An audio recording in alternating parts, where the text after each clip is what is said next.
I sit quietly at my mother's birthday dinner, surrounded by the warm chatter of family celebration. 25 pairs of eyes focus on Mom as she opens gifts, her smile widening with each tissue paper revelation.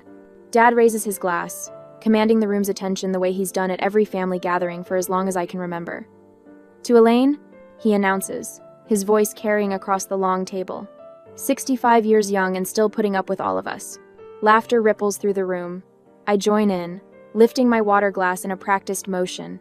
This is comfort. This is family. This is where I've always belonged, even when I haven't felt it. Dad's gaze shifts to me, that familiar glint in his eye, the one that always appears right before he makes someone the center of his particular brand of humor. "And to Giada," he continues, gesturing toward me with his wine glass. "Still fighting the good fight with that, what do you call it again? Oh, the pajama laptop job? Changing the world from your couch, right?" My hand tightens around the water glass. My smile freezes in place as laughter erupts around the table. Aunt Carol snorts into her napkin. Uncle Phil shakes his head with that same dismissive chuckle he reserves for stories about his daughter's art degree. My brother Carter catches my eye briefly before looking away, his smile uncomfortable but unwilling to fade. Something shifts inside me, a tectonic plate moving after years of pressure. I see with perfect clarity what I've been trying not to see for months. Years. They will never respect my choices. They will never acknowledge my success. The approval I've spent 33 years chasing will always remain just out of reach. The realization doesn't come with panic or heartbreak. Just clarity. Crystal clear understanding that washes over me like cool water. Without a word, I place my napkin beside my plate. I stand, smoothing the front of my dress. "Happy birthday, Mom," I say quietly. Then I walk away from the table, from the suddenly stunned silence behind me. 18 months earlier, I sat across from my father in his study, explaining my decision to leave my corporate media role. "I need something more meaningful," I told him, outlining my plans for my own brand strategy consultancy.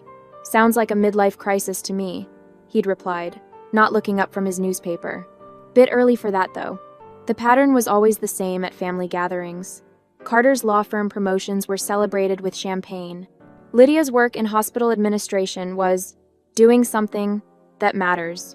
Miles's finance career was building something tangible. But my work? Always the punchline, always the afterthought. "How's the little side business?" they'd ask, as if I were selling homemade jam at farmers markets, rather than rebuilding struggling companies' market positions. I kept showing up anyway, kept trying to earn a place at the table through quiet determination, through building something meaningful despite their lack of support. The barrage of texts begins before I reach my car. "Carter, Dad was just kidding. Don't be so sensitive." "Lydia, way to make Mom's birthday about you." "Mom, please come back inside, sweetie. Don't ruin the evening." I drive home in silence, my phone buzzing on the passenger seat like an angry wasp. By morning, the messages have escalated to calls. By afternoon, the familiar knock on my apartment door. Mom stands there with Dad looming behind her, Carter hovering uncomfortably in the hallway. "This has gone on long enough," Dad announces, already pushing past me into the apartment. "You're dragging out the issue, and frankly, it's embarrassing." My hands are steady as I open the door wider, a deliberate action that feels nothing like the accommodation it resembles. "You've never respected my work," I say, my voice quiet but firm. "Not once in 18 months, not once in my entire life. I'd like you to leave now." Mom blinks rapidly, her mouth opening in protest. Dad's face reddens. "Now listen here." "Please leave," I repeat. They've always operated on a clear hierarchy. Dad leads, Mom enables, siblings follow the established pattern. For 33 years, I've been a reliable part of that machinery, the quiet one, the accommodating one, the one who maintains the peace. Now I'm risking my place in the family structure, watching their faces shift between shock and anger as they process this unexpected malfunction in the system. The emotional toll of years spent trying to fit their mold weighs on me as I close the door behind them. The steady corporate job I hated, showing up at every event with the right smile in place, ignoring every snide remark and dismissive joke. For the first time in my adult life, silence was my answer, and it spoke volumes. The ivory envelope sits on my kitchen counter like a landmine. Gold-embossed lettering announces Miles and Sophia's engagement celebration, the date highlighted in elegant calligraphy. 6 weeks have passed since I walked out of Mom's birthday dinner, and this invitation arrives without a hint of reconciliation, just my name and address, as if nothing happened. I trace my finger over the RSVP card. No, we miss you, or let's talk. Just a presumption I'll attend, wearing the appropriate smile and convenient amnesia about their behavior. Giada, we hope you can make it. Reads Miles's handwritten note at the bottom.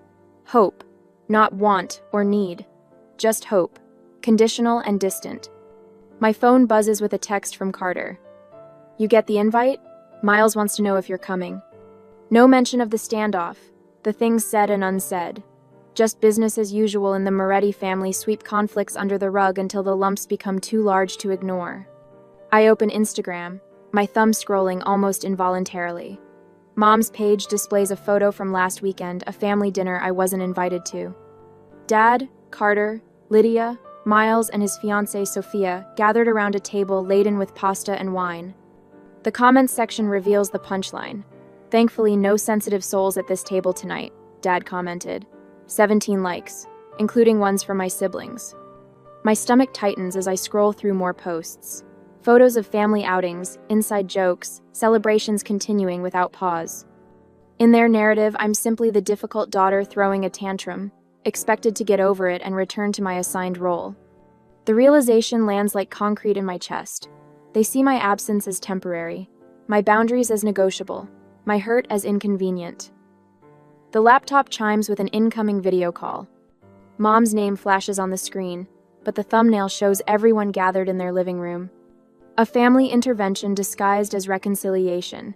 Giada, honey, we've been trying to reach you. Mom's voice carries that familiar sing-song quality that emerges when she's trying to smooth over conflict. Dad leans into frame. Turn your camera on. We need to talk like adults. I click the camera icon, sitting straighter, an old reflex when facing family judgment. We need to clear the air before Miles's engagement party, Mom says, her smile strained at the edges. The whole family will be there. I haven't decided if I'm attending, I say. 5 faces register identical expressions of shock. Even through the screen, I feel the weight of their collective disapproval. What do you mean you haven't decided? Miles pushes forward. It's my engagement party. I understand that, I begin, but Carter cuts me off. This is exactly why we have to walk on eggshells around you. Everything becomes a federal case. I didn't realize respecting my work was walking on eggshells. Lydia sighs dramatically. Have you considered talking to someone? Professionally? You've always been sensitive, but this is extreme even for you. Sensitive. The word hangs there, stripped of context, reframed as weakness rather than legitimate response to years of dismissal. You can't miss this, Giada, Miles says, leaning toward the camera. It would completely ruin my special day if my own sister wasn't there. That's not my intention. Dad's voice overrides mine, louder and final. You've always been the difficult one, Giada. Always trying to be different instead of being part of this family. The accusation lands with practiced precision. Different, difficult.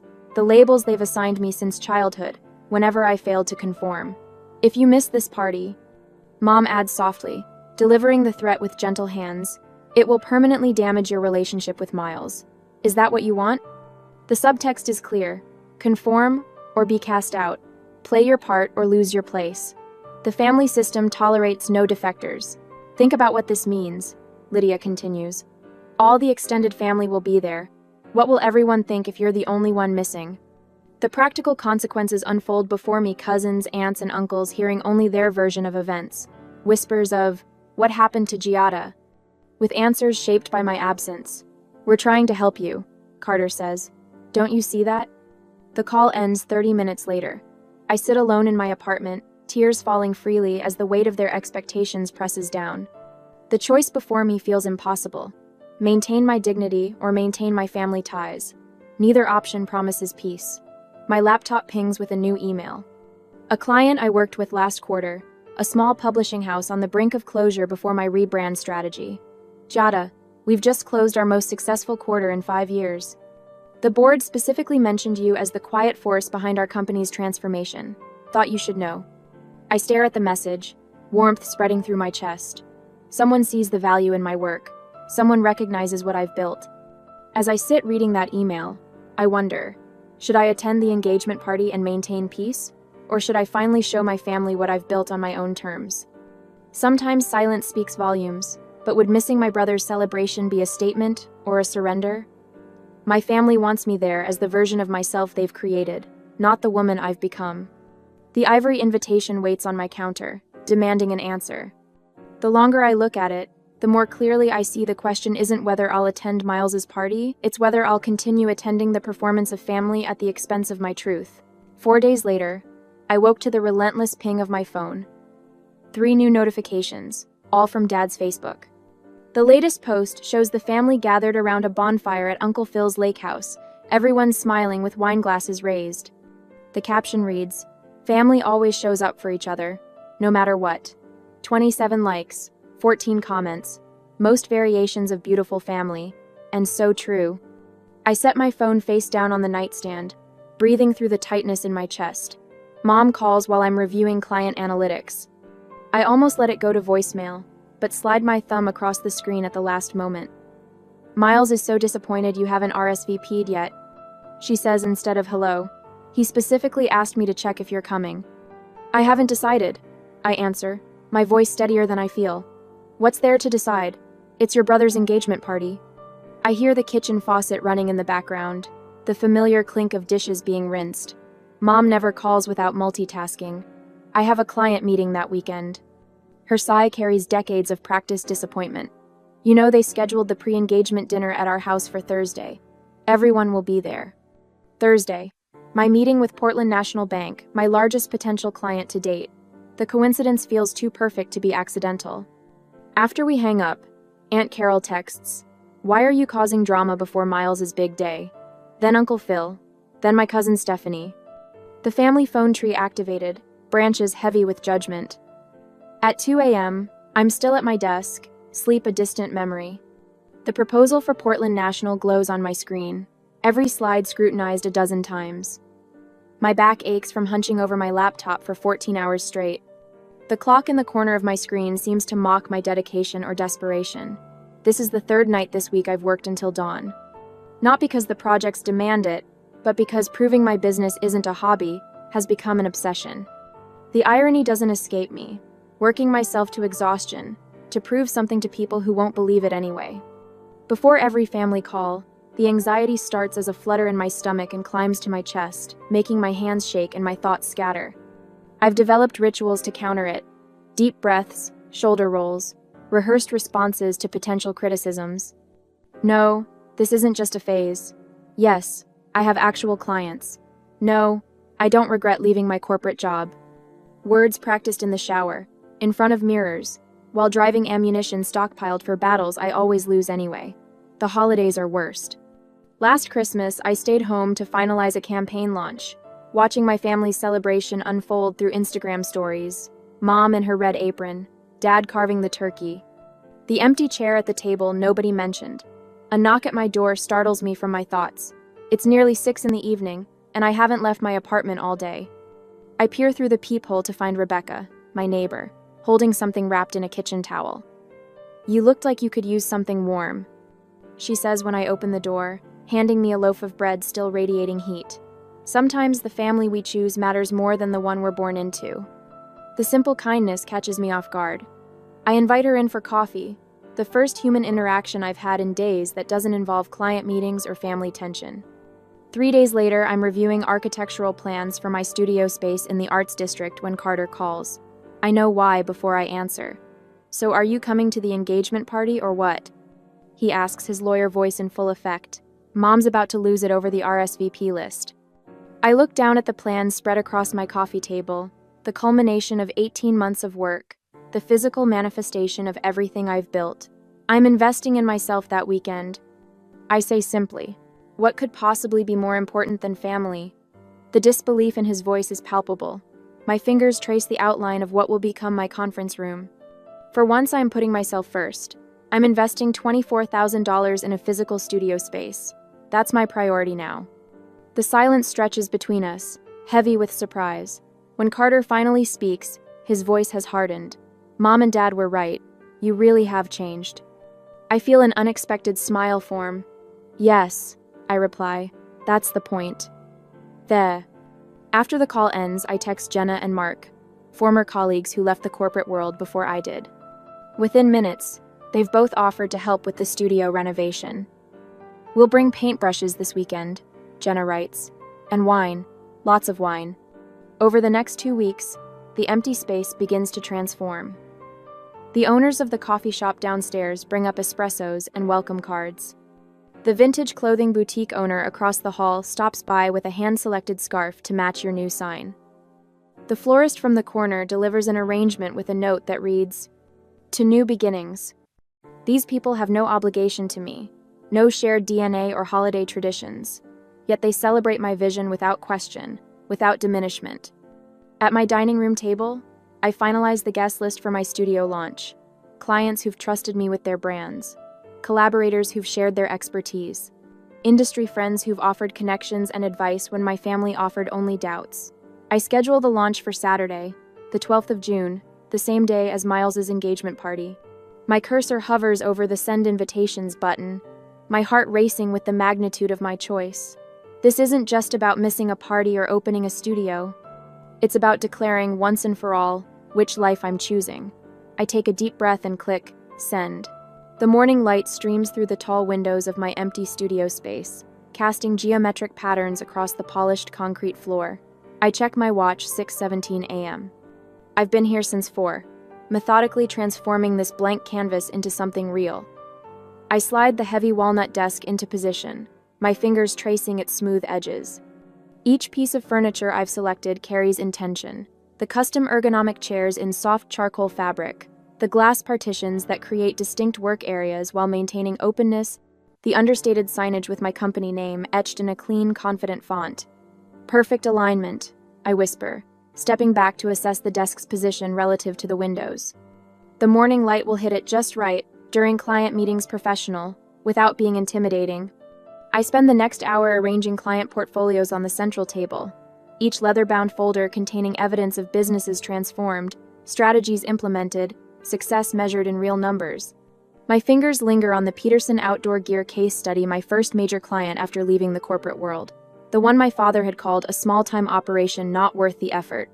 When the last portfolio is placed, I stand in the center of the room and take it all in.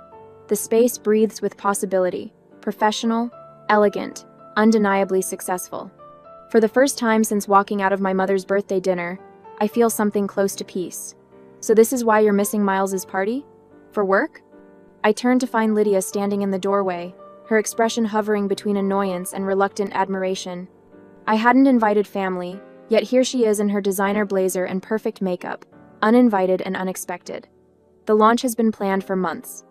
I answer simply, watching her eyes travel around the space, tallying its worth. "Miles is devastated, you know. An engagement only happens once." Her voice carries the practiced guilt I've heard all my life. But something's different now, we're on my territory. Not gathered around our parents' dining table.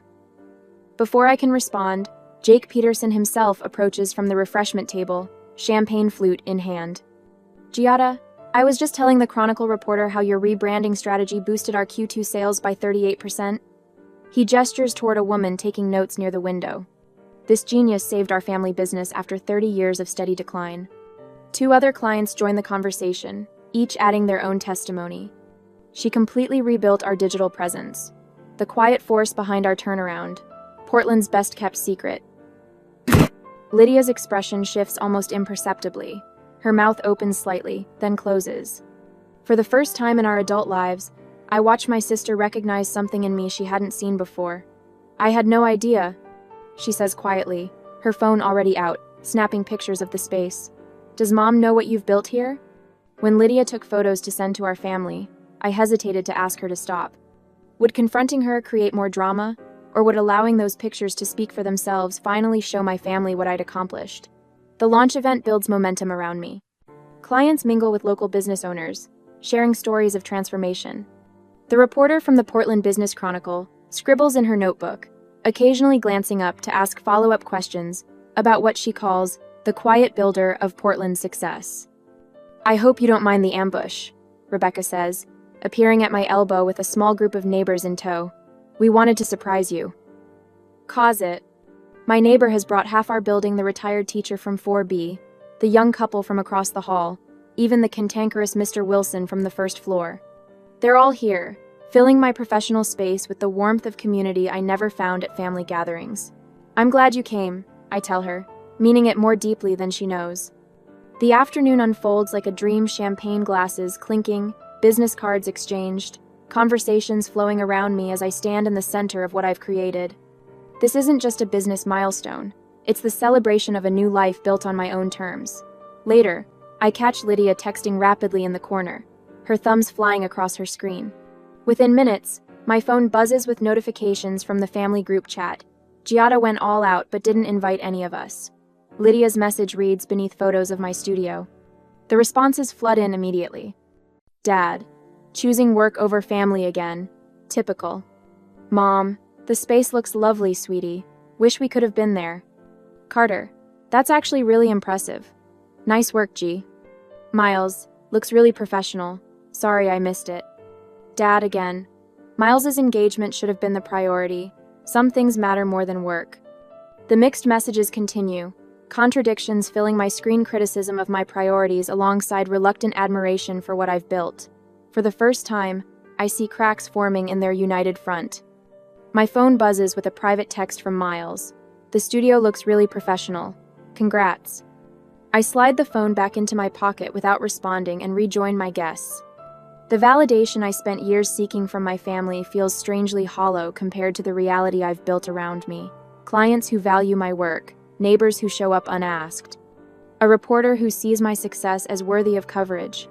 The studio launch isn't just a business milestone. It's the first day of the rest of my life. A day later, my phone buzzes with the 7th text message in an hour.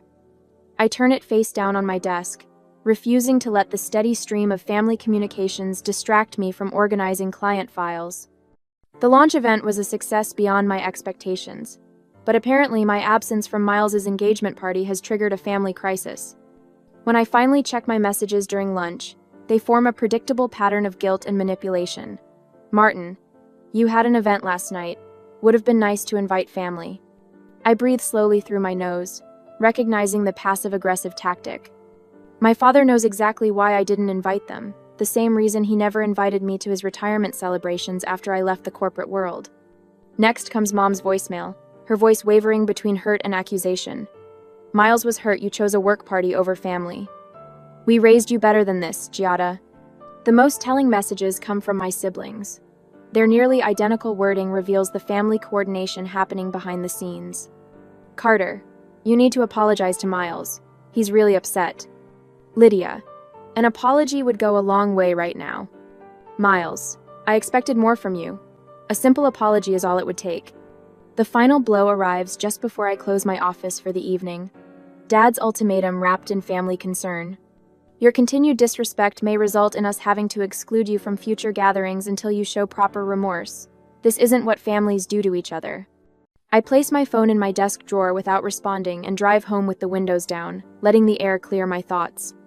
Morning light streams through my apartment windows as I sip coffee and scroll through local news on my tablet the next day. A headline catches my eye.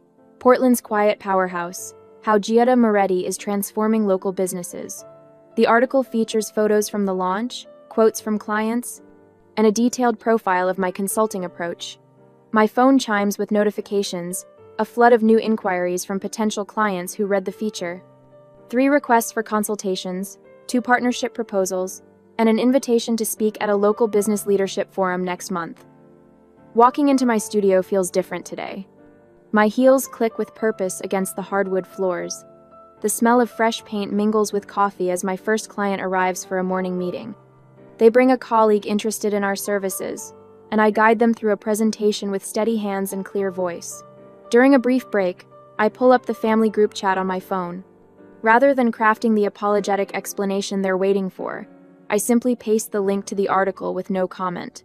Then I silence notifications and return to my clients.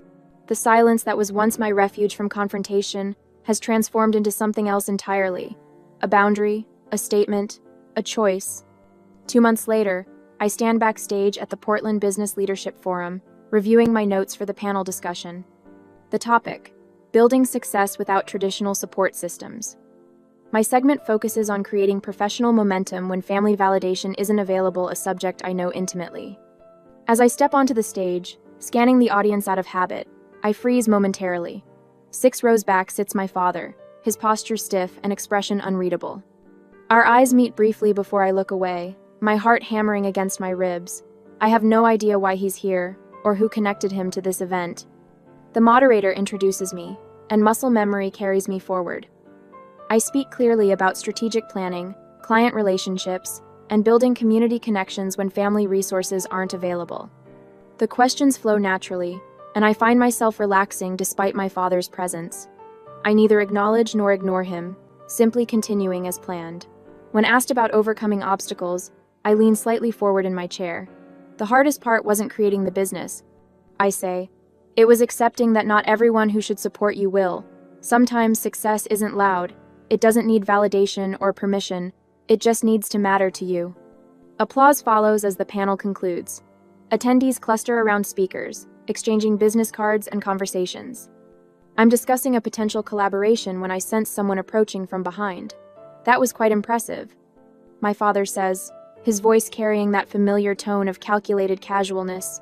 You've built something real here. I turn slowly.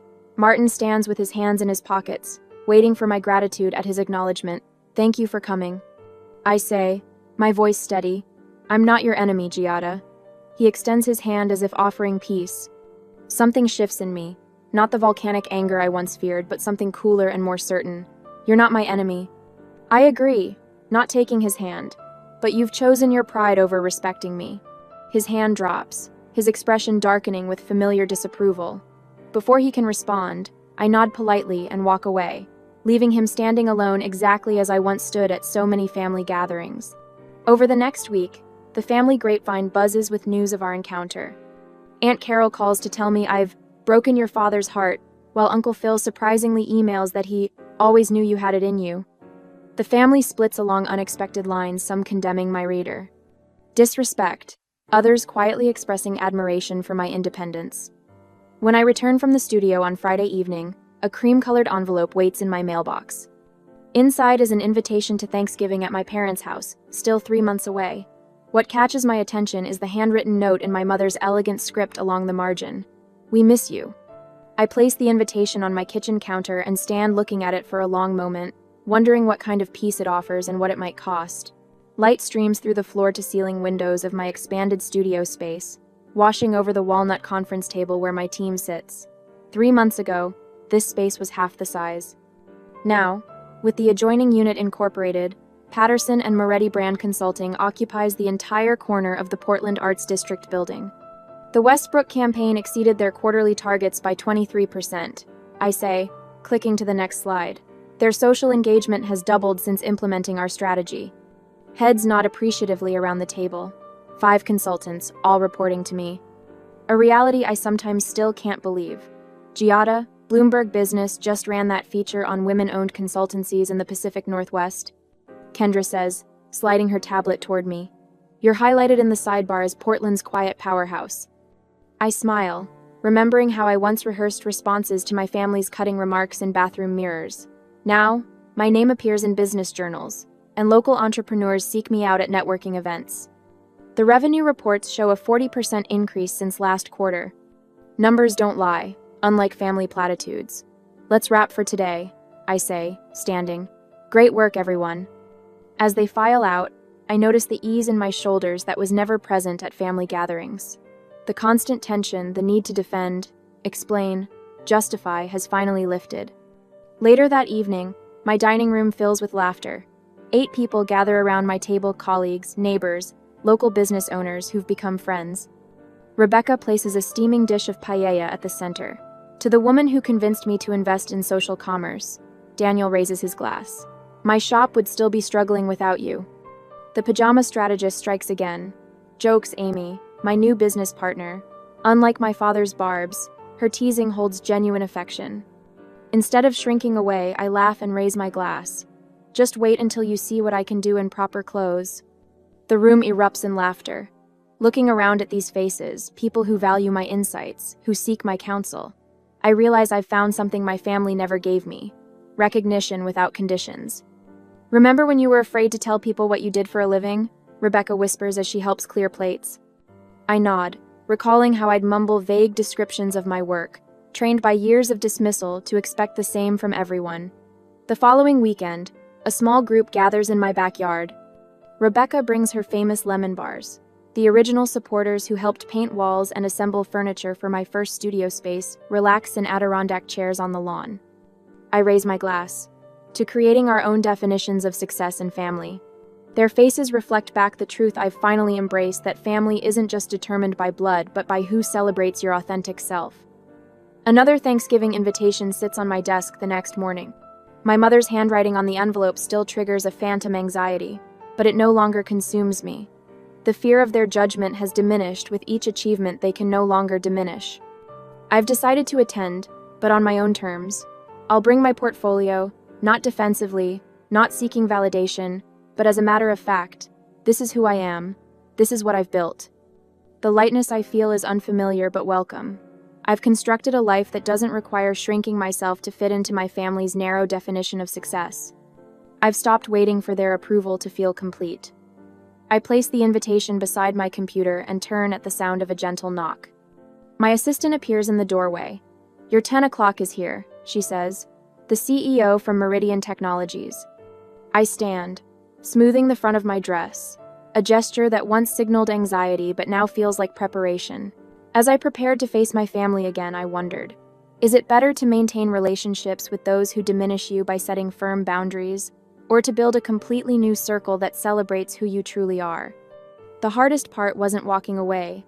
That first night, it was deciding if and how to walk back in.